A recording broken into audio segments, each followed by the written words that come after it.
I'm a bartender. I have been for almost 16 years now, and I've seen it all. But something just happened that I'll never get used to. I just put a guy in a cab because he was too drunk to drive. Now, I don't mind. But why did I have to do that when his best friend is sitting right here? His best friend. I'm cutting your friend off, I said. Drive him home, I said. He said, come on, a few beers, coffee will straighten him out. Well, I straightened him out. Too much beer or wine can get you just as drunk as most mixed drinks. And coffee, well, it's better than taking another drink, but it's not going to sober you up. So now he knows. So the next time his good buddy gets a load on, maybe I won't be there. Then we'll find out just how good a friend he is. There are no more excuses. Friends don't let friends drive drunk. Find out how else you can help. Write Drunk Driver, Box 2345, Rockville, Maryland. A public service message on behalf of the U.S. Department of Transportation.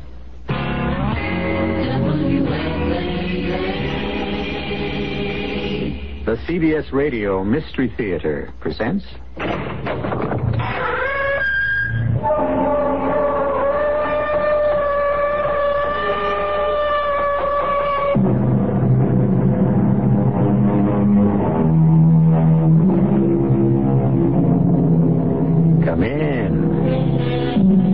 Welcome. I'm E.G. Marshall. For most of us, it requires all of our time and effort to lead one life. And yet, there are some of us who are required by circumstance or design to lead two. Yes, to lead a double life. To create two distinct and believable characterizations. To be two people. To be Dr. Jekyll in the sunlight and Mr. Hyde in the darkness. And to effect the transformations consciously, deliberately, smoothly. I beg your pardon, but haven't we met somewhere? Well, I'm afraid not, sir. Still, you look very much like my brother. Your brother? Yes, a brother I have not seen in 20 years. Yes, I would know you anywhere. You don't recognize me? You don't remember Dimitri? Dimitri? Yes, now I see it. Yes, you are Dimitri, and I've been looking for you. Well, this calls for a celebration. Oh, no, it calls for this. Are you crazy? What are you going to do with that gun? What I've been waiting to do all these years.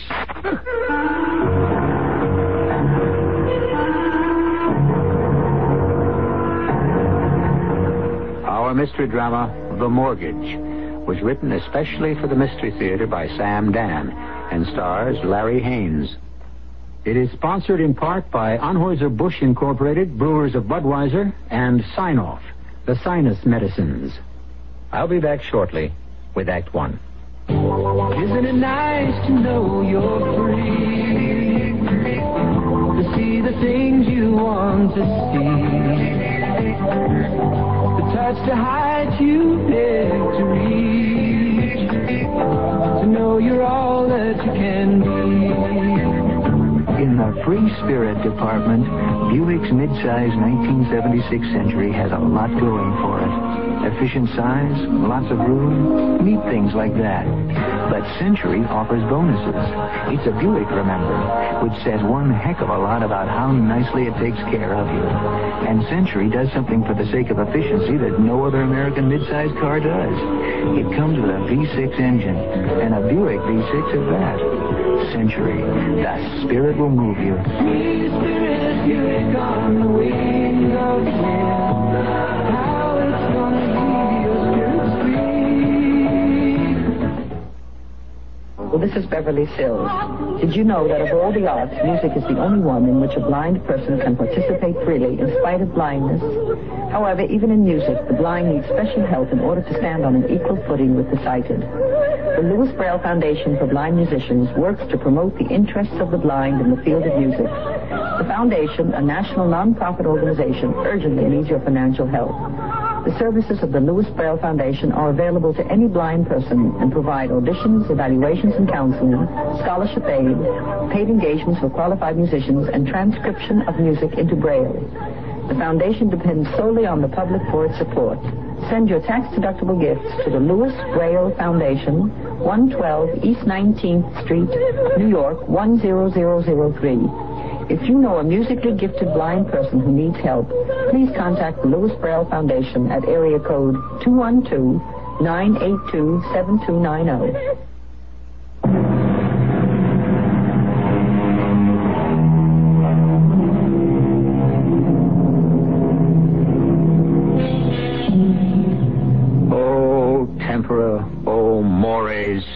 Said the philosopher. Alas, the times, alas, the manners, alas, also, for some of the slogans that seem to be in vogue today, particularly the one that cautions, don't get involved. When you see trouble ahead, run the other way, mind your business. But there are those people who ask, what is my business? Isn't humanity my business? The man's name is Marvin Cooper.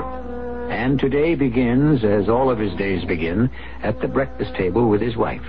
Didn't the paper come this morning, Sally? Of course. I didn't think you wanted to read it. Why not?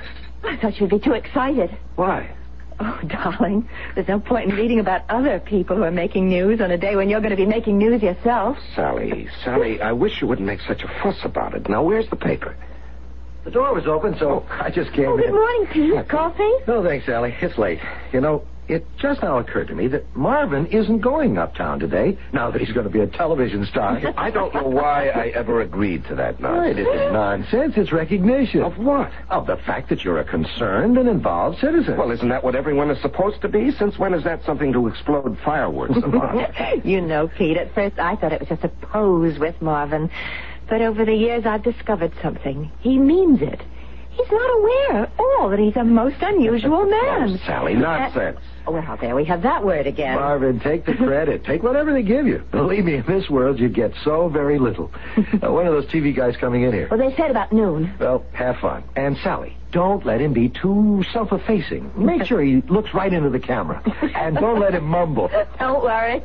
Backbone of America, a TV interview program about the unsung heroes of our country, the dedicated men and women who quietly do the real work of this nation. Pete, you're going to be late to work. Tonight, Backbone of America brings you Marvin Cooper. And who is Marvin Cooper, you may very well ask? Only a man. I may have to throw you out of here. Laugh it up. See you tonight. Now, where did you say that paper was? I didn't. It's on the counter behind you. Oh, thanks, dear. Now, let's see what the world is all about this morning. I'll get it. Okay, dear. Hello? Oh, yes, just a minute. Marv, it's that Tomlin fellow. Who? You know, the producer of the TV show. What does he want? Just a minute, Mr. Tomlin. Marv, he wants to talk to you. Put the paper down. Marv, what is it? You seem to... Are you ill? Give me the phone. Marvin, should I get a doctor? Doctor? Why would you call a doctor? Because you're so pale. Would you let me have the phone? Hello, Mr. Tomlin. No. It won't be convenient for you to come over at 10:30. Marvin, we agreed... I understand, but we won't have to rehearse anything. Marvin, all these things you see on interviews, all those clever ad-libs, they're all planned. You don't understand. We won't have to rehearse because I won't be able to be on the show. Marvin! I realize that, and I'm sorry if I caused you any inconvenience, but I simply cannot do it. Darling, what are you saying? No, it isn't a matter of stage fright. I just can't appear on the show, and I'm sorry. There just isn't anything further to discuss. Marvin, what happened? Nothing happened. What's come over you? What has suddenly come over you? I just changed my mind, that's all.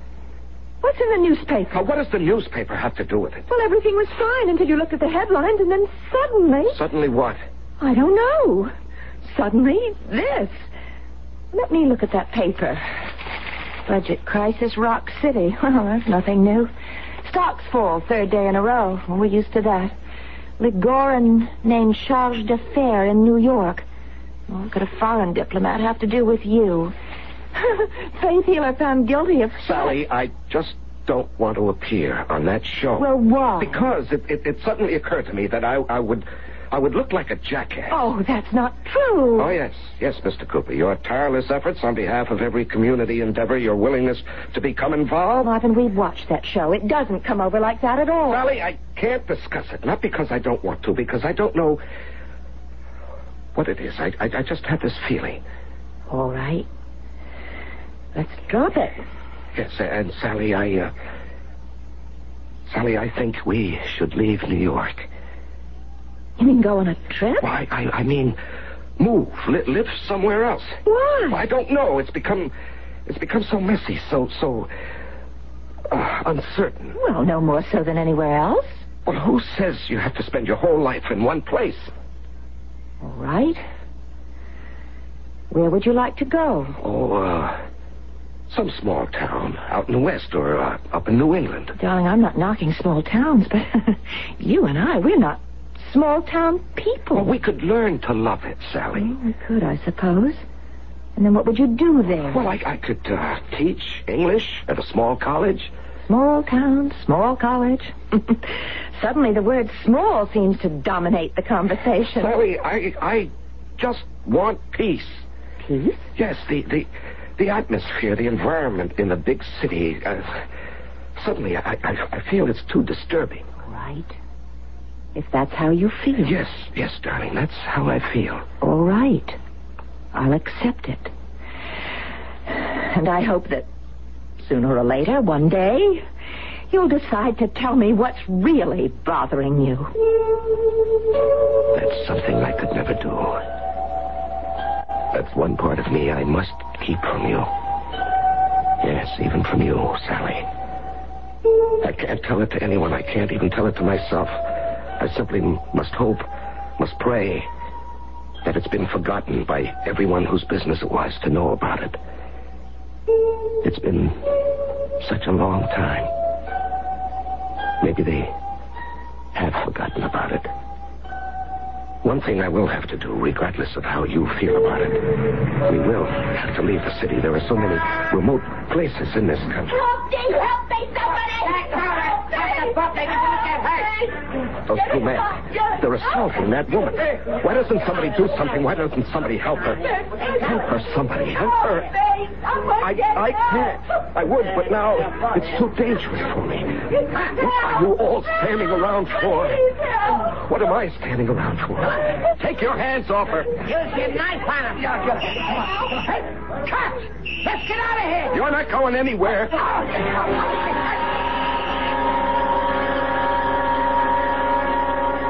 Hey, would you move over? Quiet down.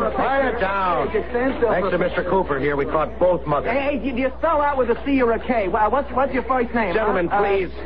Please, I don't want any publicity. Sergeant, do I have to talk No, sir, you don't have to do anything. Hold it. No pictures, please. Don't take my You pictures. fellas heard what the man said. Put those cameras away. Gentlemen, I didn't do anything that any citizen wasn't supposed to do. I don't want any fuss made of it. Hey, you hiding something? Oh, come on, guys. Give him a break. Sarge, we don't get a hero every day. Please, gentlemen, I just don't feel like talking. Sergeant, isn't there any place we can go? Sure, right in here. Hey, wait a minute. Hey, look, Sergeant, I gotta get a picture. Do you need me for anything else, Sergeant? Oh, we got it all down. I'd like to thank you on behalf of the department for what you did. Oh, well, that wasn't anything. Oh, don't say that. It was a lot. Go out this door. There's an exit out back. You'll give those guys the slip. Do you think anybody took my picture? Well, I saw only one cameraman, Lou Dudley of the Observer. Well, I asked him not to take my picture. Do you think that he might... Well, Lou, you never know. Well, is there any way I can stop him from printing it? Stop him? Haven't you heard? In this country, we got freedom of the press. The Observer. That's on West Broadway. Lou Dudley? Well, it's the bashful Mr. Cooper. Mr. Dudley. Yeah. Did you take my picture back at police headquarters? Yeah? Why? Well, because it's news. I'm a newspaper photographer. Well, could I ask you not to print it? Yeah, you could, but I'd have to ask why. Well, I have my reasons. Okay, let's hear them. My reasons are very private and very personal. Yeah, I'd still like to hear them. You see, I get paid to take pictures of people who make news. You're asking me to cheat my employees. I'm only asking I'm you... only telling you. Explain why. I just can't let that picture get into the paper, even if Even if you have to knock me down and break my camera, you're big enough to do it. Well, hello there, Officer Slattery. You want to come up to the office? I developed those pictures for you.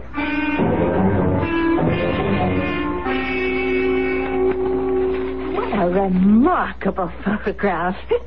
You look so handsome. We've got to frame this. Damn it. Marvin, what's wrong? I was a fool to jump into that mess. The two of them had knives. But you saved that poor woman's life. She had all of $9 in her purse. $9!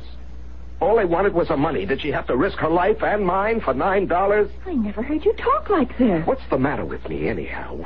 Wherever there's trouble, I have to poke my nose in. I get it. No. Marvin. Don't answer that. Well, you don't have to snap my head off. I'm sorry. All right, if you don't want me to answer it, why don't you? Yes, I will. I will. Well? Marvin, what's wrong? Nothing. Hello? Hello, Boris. I'm afraid you've got the wrong number. Oh, no. You're afraid I've got the right number. Boris, it's me, Dimitri. Well, I'm sorry, sir. I'm not who you think I am. Who is it, dear? I don't know. I am sure you don't want me to come to your house, so therefore, Boris, you will meet me at noon at a place called the Seagull Cafe. It's in the East 40s. Be prompt, Boris. We have so much work to do. Hello? Who was it, Marvin? Nobody, darling. It was a wrong number. Seemed a rather involved conversation for a wrong number. I said it was a wrong number. Now, can't we drop it? Sure. Now, where are you taking me to lunch today? Lunch? Well, darling, I'm sorry, but there's a faculty thing, you see. On Saturday? Well, I usually don't make Saturday appointments, but this particular situation sort of sneaked up on me.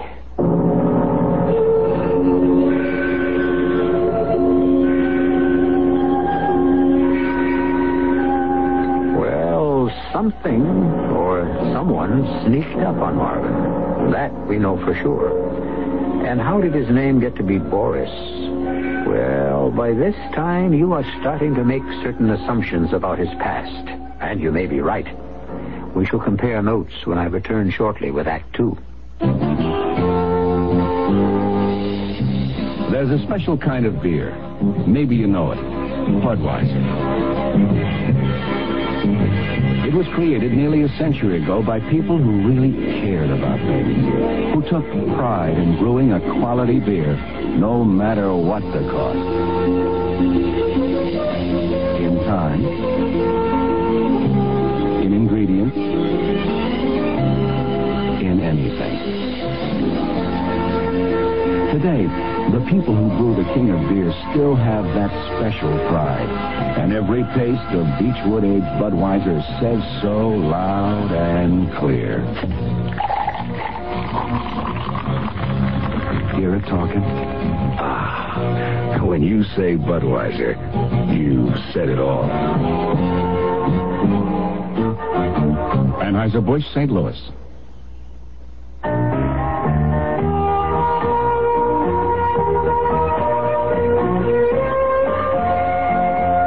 I think it was the first time I can remember really going fishing with my dad. I'm sure I'd been with him before, but the first time I really remember it was wading downstream with him in an extra big pair of wading boots as he felt his way very surely along the stream bed, and I shakily held onto the willows, and we found a spot where my dad lifted his finger to his lips and said, "Shh, we don't want to scare the fish away." And then I remember that fish, the biggest fish I'd ever seen in my life, and it was on the end of my line. And my dad, boy, was he proud. I'll never forget that as long as I live. Give your children everything. Give them your time. A thought from the Church of Jesus Christ of Latter-day Saints, the Mormons.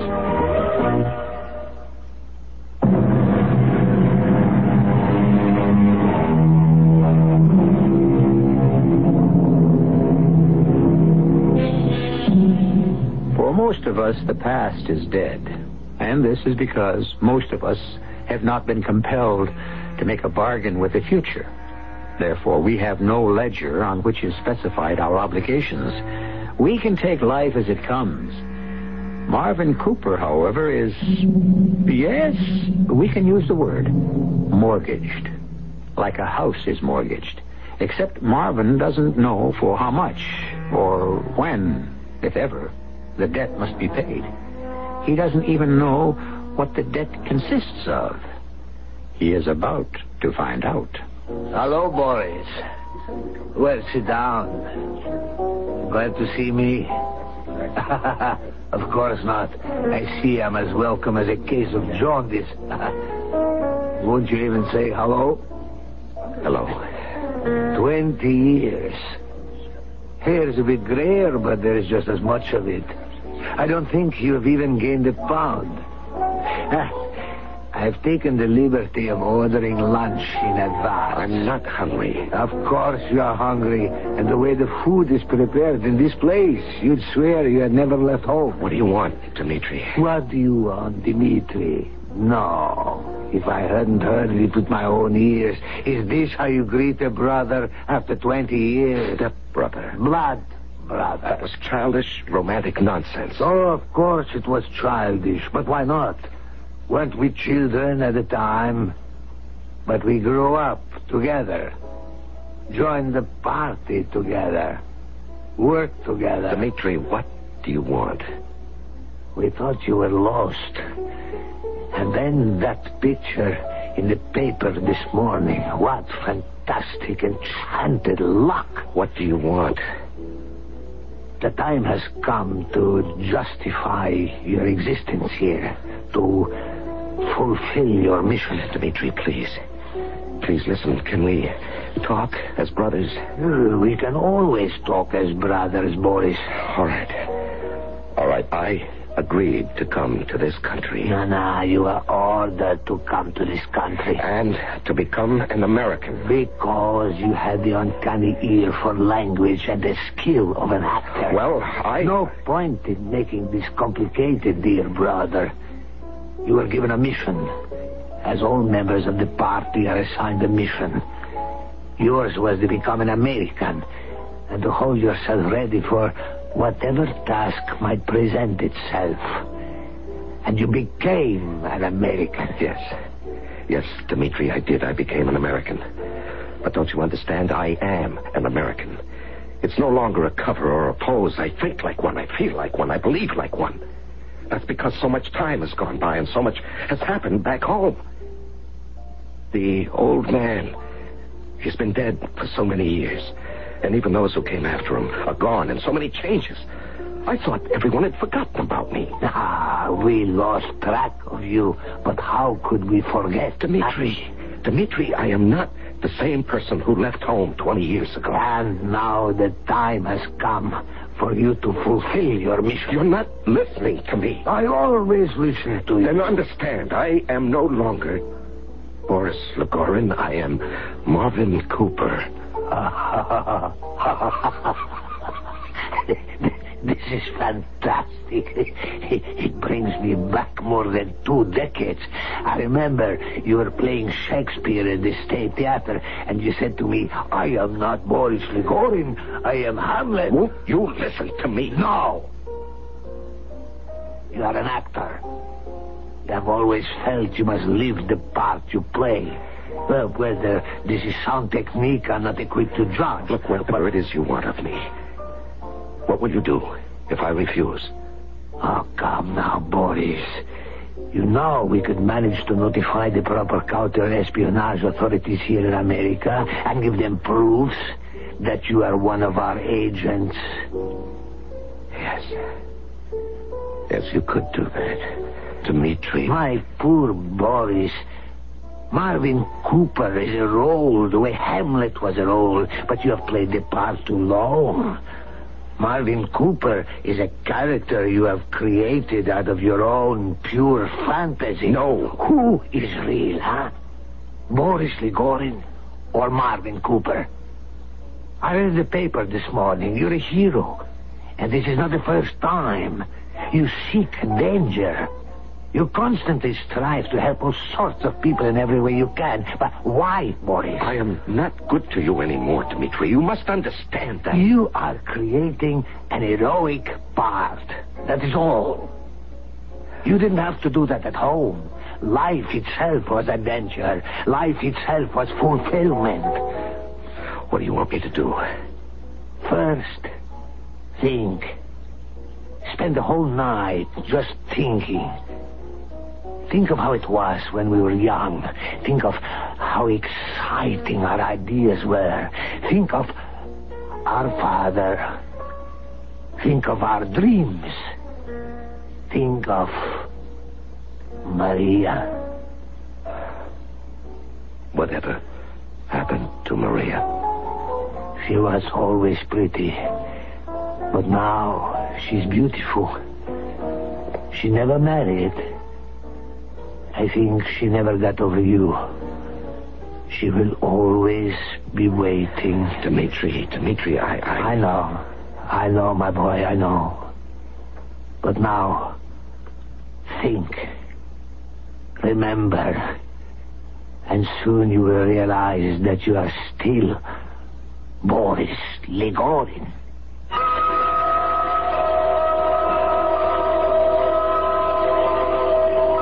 Any for your thoughts, darling? Oh. I guess that's all you could buy for a penny these days. My thoughts, that's all they're worth. Now listen, there's this town way upstate in New York. Oh, what about it? Well, they've got a community college. It doesn't pay as much and it doesn't have the prestige of your present teaching job. What are you talking about, Sally? Well, didn't you say we had to leave the city and find a quiet retreat? Oh, that. Well, is it still on? No, I guess it's off. Nichivo. What did you say? Nichivo. It's a great word. I saw this picture on the Late Show, and it means... I know what it means. It means, okay, who cares? So why are you so excited? The way she said it, she sounded exactly like Maria. The same mischievous smile. The same little toss of the head. Maria. I haven't thought about Maria in years. Or is that a lie? Don't I think of Maria every day of my life? And the life back home, have I forgotten it completely? It was good. Oh, yes. Oh, there were some bad things, but aren't there bad things everywhere in every country? And my father... the old man was always good to my father. He never forgot how they were boys together, fought together, shared together, made the revolution together. Boris, the party. Never forget the party. The party is the beating heart, the busy brain of our motherland. Boris, serve the party faithfully. As I have served her without question. She is wiser than all of us. Live for her. Die for her. But, Father, I'm an actor. Of course. The party is asking me to give up my career. How? Instead of performing on the artificial stage of the theater, the party is asking you to act on the true stage of life. To assume a role that does not end at 11 o'clock each evening. This mission will require all of your talent. And Maria? She will be more useful to the party and our country here at home. Boris, your brother would never hesitate. Is he more faithful to the party than you? Dmitri, no. It was Dmitri who suggested the mission. For himself. Dmitri could never do it. That was obvious to everyone. And that's why you were chosen. But, Father... Boris, to be chosen is to be honored.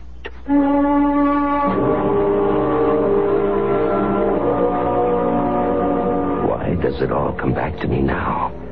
Why do I think of it now? I don't know. I don't know anything. I don't even know who I am. Boris Legorin. or Marvin Cooper.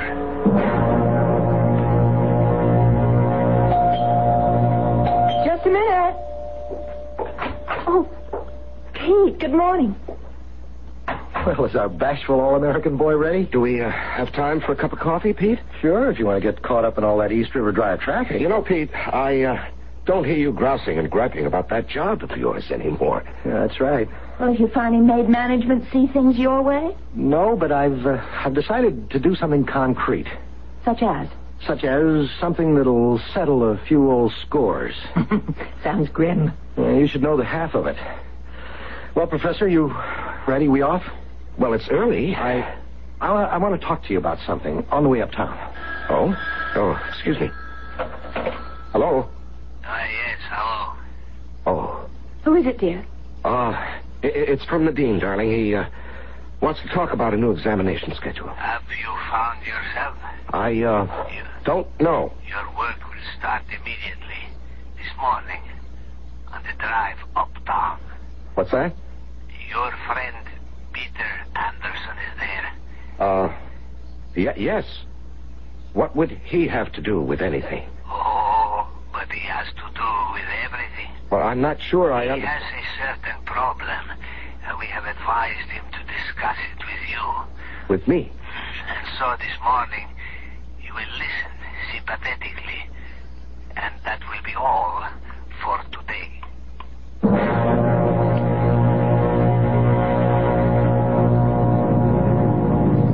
Marvin, how long have we been friends? Oh, years. You know, there's no one in this whole world I admire more than you, or respect more than you. I have to talk to somebody. Somebody I can trust. Marvin, I can't take it at the plant anymore. Well, then quit. Quit? And leave them the metal conversion process? Well, it belongs to them, Pete. Does it? I thought you were on my side. Well, I'm only stating a fact. You signed an agreement. Anything you discovered or invented would belong to the company. But that isn't fair. Yes, I know. It's worth millions. Do you realize how it speeds up production? Yes, I know, Pete, but what's to be done? I've had an offer from somebody else. Well, that's great. Now you can quit. And, will you ask me who made the offer? All right. A foreign country. What do you mean? I mean, I've been asked to defect. I think that's the word. And you know something? My initial reaction has not been to contact the authorities, but to think about it. Pete, why are you telling me this? I was told to discuss it with you. You were told? By whom? By those people. Why? Because they know I'm thinking about it, and they asked me, is there one man you can trust with your life? One man whose judgment you can have faith in? And I said, yes. They said, who? And I said, you. And they said, ask him for advice. And so I'm asking.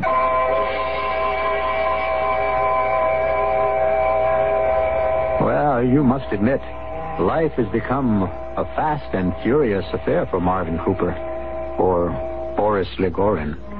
And actually, at this point, he really doesn't know which one he is. So many of us are concerned with the search for our identity. Consider our hero. He has two identities to worry about. And as if that weren't enough, here is a brand new problem tossed into his lap. We'll have even more problems when I return with Act 3.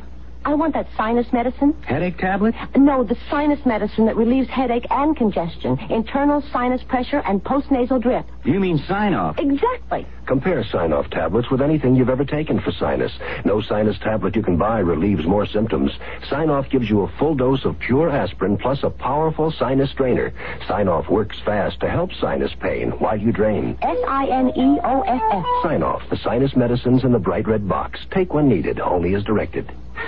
When it leaves, well, I want to do one thing.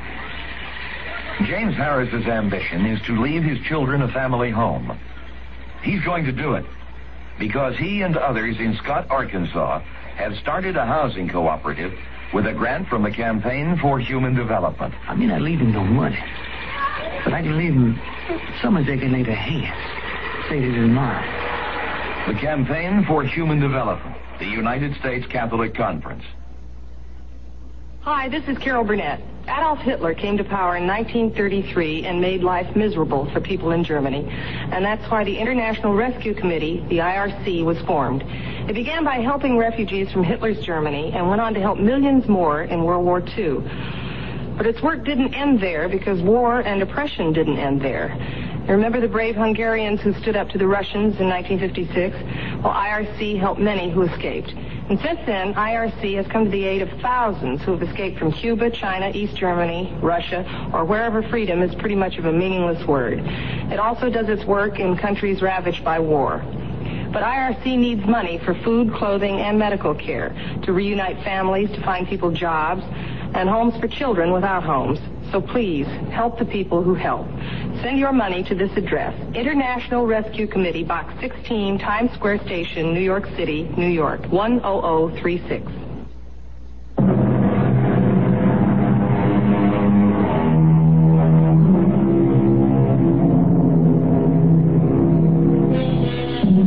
Who is he? For the first 25 years of his life, his name was Boris Legorin. For the past 20 years, he has been Marvin Cooper.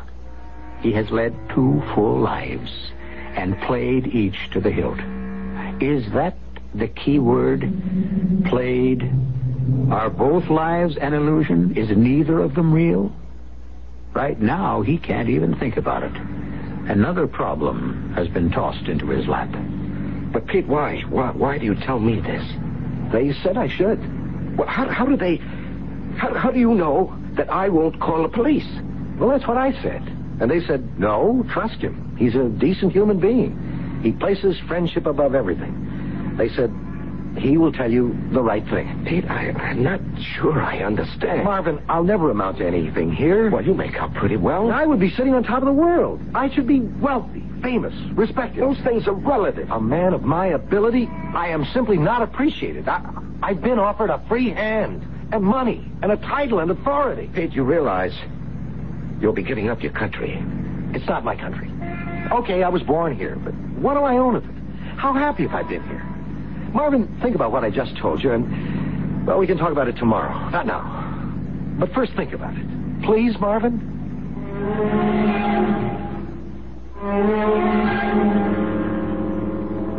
Yes, boys. This is why you have lived here for 20 years. For this? To encourage this man to defect? What did you think you would be required to do one day? Assassinate some high public official? Steal the plans for a battleship? This thing is more important. But Dmitri... This man, this Peter Anderson, is a production genius. We need men like him. See how it worked out? Discuss it with your best friend, I said to him. And who is his best friend? Why, you. And of course, tomorrow, you know what to tell him. We did not know that your moment would ever come. We did not know what it would be like, but we have prepared for it for 20 years. And now we are ready. It won't work. What won't work? Pete, I know him. He's angry, bitter, frustrated. Of course. Otherwise, would he ever listen? He thinks he deserves position, wealth, fame. Certainly. You can't give him those things. Does it matter? Of course it matters. He won't be much better off than he is now. Ah, that's unfortunate for him. No, for you. Because he'll be so disappointed, so furious that he won't be of any value. As to that, we have ways of encouraging people to work to their full potential. But that's no concern of yours. But Dmitri... The party has made this decision, boys.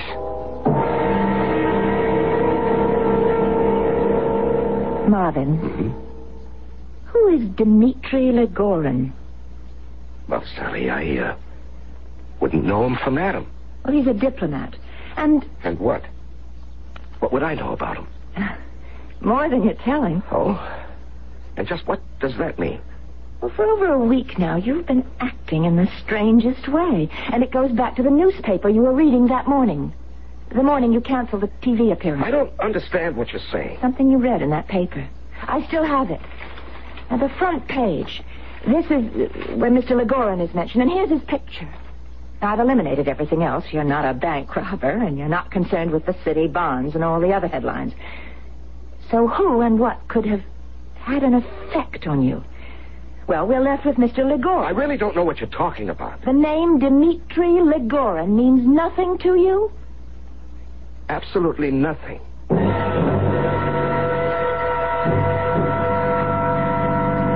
Then you agree that I'm doing the right thing? Yes.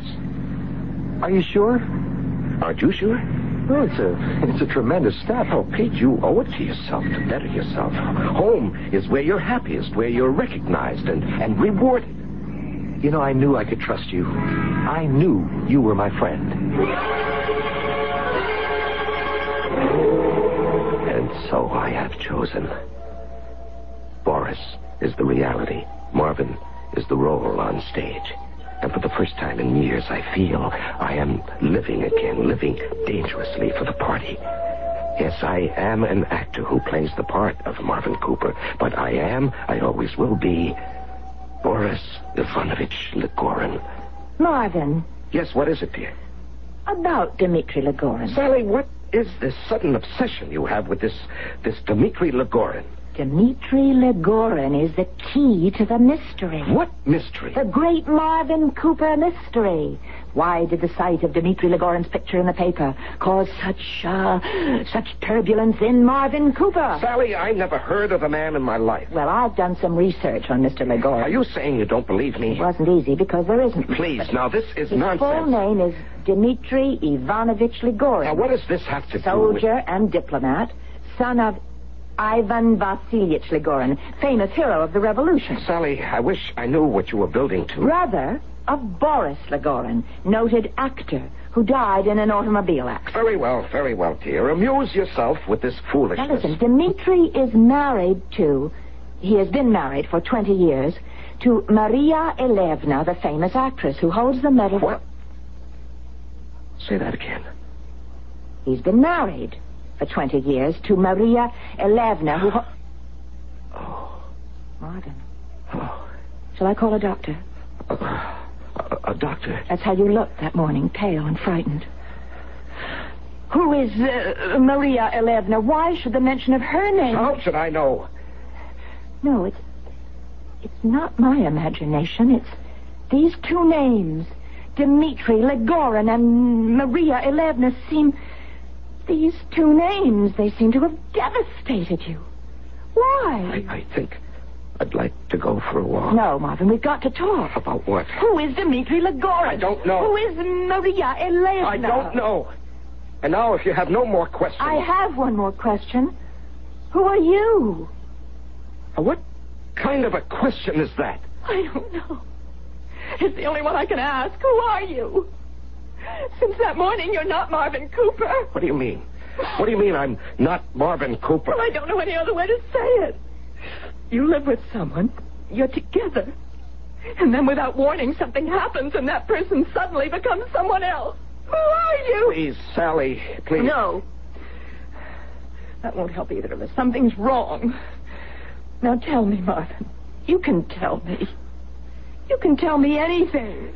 No, I can't. And all the years we spent together? Our whole married life? Right now it seems like an illusion. And this closeness that I thought we had is gone? Did it ever exist? I have to go somewhere. Now? Yes, I'll be back soon. It has to do with Dmitri Legorin and Maria Elevna, doesn't it? Oh, let me help you. No one can help me. Oh, don't say that. I love you. There are things a man must face alone. Understand, I love you. And I love you, too, Sally, but that can't change anything. That won't help anything. When two people love each other... Let there be enough of love. There are other things in the world. This is a country that's obsessed with love. Well, let me tell you, despite what you've been brought up to believe, love does not conquer all. Well, I've never heard you talk this way before.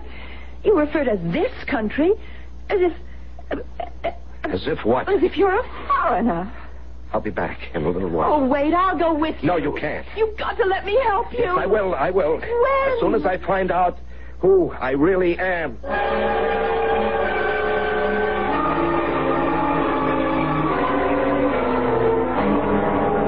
You told me she never married. Did I? You married her yourself. But there was no point in letting her go to waste. And this way, at least, I kept her in the family. You married her 20 years ago. Well, when we planted that fake story of your fatal accident, she was desolated and she needed comfort. And I was there. You always wanted her. You can hardly consider that a crime. And you arranged for me to be sent away on a permanent foreign mission. David and Uriah. Ah, how thoroughly Americanized you are. You even quote the Bible. Well, it's true. I did it for the pot. You did it for yourself. Marvin! Pete. I rang, but no one answered, and the door was open, so I walked in. Ah, just in time for our appointment. Marvin, what are you doing here? Get out, Pete. If you know what's good for you, you'll leave this place and never, ever come back. Marvin, I don't understand. You advised me to take the job as a friend. I didn't know you were tied up with these people. Get out of here. Oh, no. Not now. I'm sorry. It can't be done. What can't be done? I'm afraid neither of you can leave now. Not you, Peter. Nor you, boys. Boris? Why did he call you Boris? We're both leaving. You can do your worst, Dmitri. Wait a minute now. Be careful with that gun. Both of you will remain where you are. Some friends will soon be here, and we will arrange for... Dmitri, it's the end for both of us. Don't take another step, boys. You won't shoot me. I said don't move. We're brothers, after all. Stay where you are. Brothers don't kill each other. Stop! Marvin, are you all right? No, I'm not. I'm not all right. Dmitri, he looks as if he's dead. Yes. But he shot you, too. Let me call a doctor. No, I don't need a doctor. Just help me sit down. Here. And now, get out of here, Pete. Don't be found here. But I want to help you. Help me. You can't even help yourself. Guys like you, it doesn't matter where you live, in what country, under which government. You'll never make it. You'll never be anybody. Because you're a chump. Just a poor, hard-working, talented chump. It's the wise guys, like Dmitri, who always wind up on top. I know, because I'm a chump myself. Marvin, let me call an ambulance. Be thankful. You're not starving to death. But, Marvin, you're hurt badly. No. I know. And I'm glad. No, I'm not glad, but I can't think of a better way to listen, Pete. You couldn't have been happy over there, Pete. You'd have been torn, like I've been torn. So many memories of the old times and places. He called you Boris. Who are you? Boris or Marvin? Who am I? Boris or Marvin? I guess I'm both. And I always will be both. And there's no way I can live with that.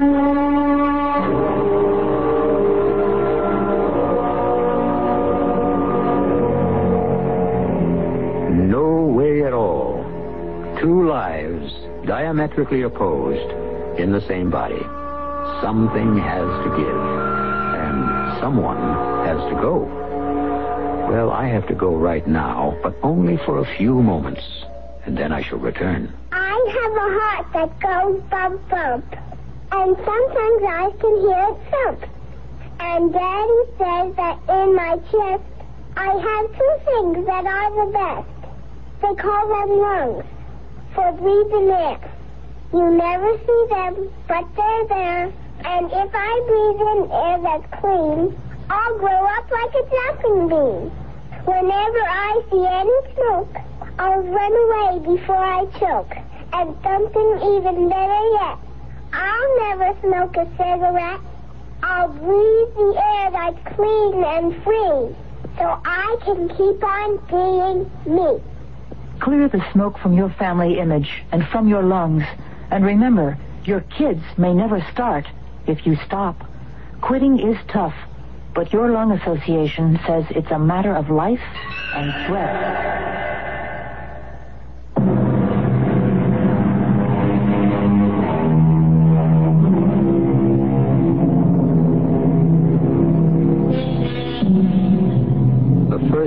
language we ever learned, the first girl we ever kissed, the first joys, even the first sorrows, a mother's tear, a father's smile.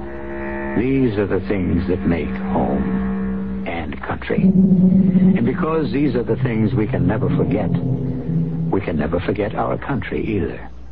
I mean, the country.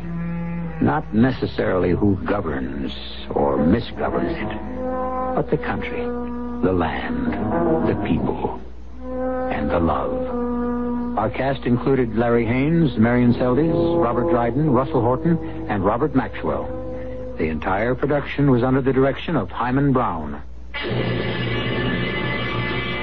And now, a preview of our next tale. You are saying that one of us may somehow be involved in this incident. I'm sure the man is joking. I, for one, care not for a man's jokes. And I say to you again, beware ye who enter Albion's castle. Those of you who would mock this uneasy resting place will perish among these ancient stones. This is holy ground, coveted by the Celtic god. Agreed. But in case the druid god forgets to covet this place, I suggest we send someone for the police. He's right. We should not wait another minute. All right, then it's settled. While the others remain here in guarded silence, one of us will leave immediately and inform the authorities. Yes, Peter. But who? Radio Mystery Theater was sponsored in part by Buick Motor Division. This is E.G. Marshall inviting you to return to our Mystery Theater for another adventure in the macabre. Until next time, pleasant dreams.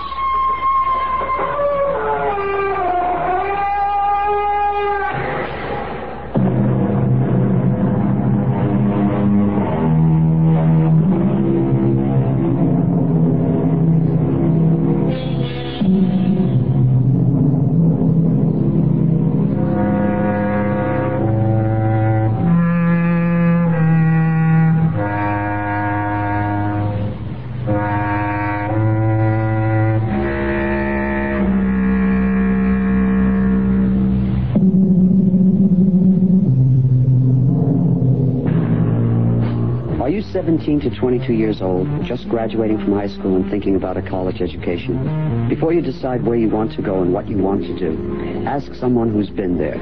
Because this year, a lot of college graduates will discover that a college degree is not a job guarantee. So think ahead. If you want 4 years of college and a career when you graduate, plus pay and allowances, responsibility, achievement, security, and a chance to prove your worth as a person, you want the U.S. Coast Guard Academy.